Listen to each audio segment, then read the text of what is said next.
How did my dysfunctional ass get this car? I don't really like to talk about like money stuff on here, but for the sake of this video, hopefully that does well. I know a lot of people love this car as much as I do, and they want to have one someday, so let me tell you what you need to know. You can go a few different routes. I bought mine off Facebook Marketplace, believe it or not. Since it was already in the United States on Marketplace, I didn't have to pay any import fees. If you want to import it yourself, this might not be the video for you because I don't know how that works.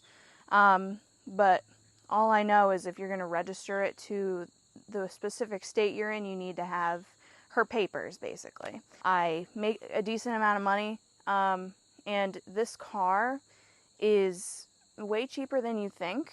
I'll tell you the price at the end of this video. I honestly just went on Facebook Marketplace just to see what's out there, and then I saw this, and it was going for really cheap, and I was like, why is it so cheap? I went and saw the car, I fell in love, put in a down payment and an offer that day that I went to go see it, which ironically is the day after I got my tattoo, so we drove for so many hours that day.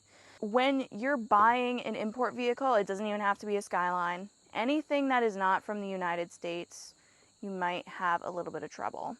In order to register your car here in the United States, it has to have a proper VIN number, which here in the US, they're usually 17 digits.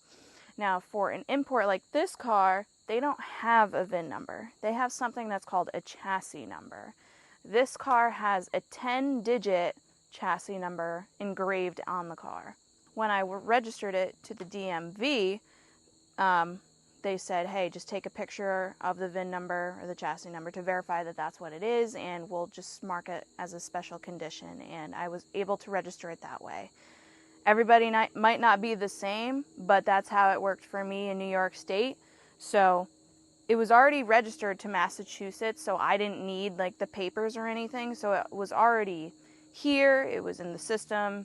It was good to go. The hardest part of getting this car was definitely the finances, because when you're getting a car loan, they need to know the VIN number and they need to know the value of the vehicle, and they didn't know how to determine that with no VIN number. So get a personal loan so they can't ask you any of those questions, or just pay it for cash, whatever you want. That's how I was able to get my car: Facebook Marketplace, personal loan, and really stupid financial decisions.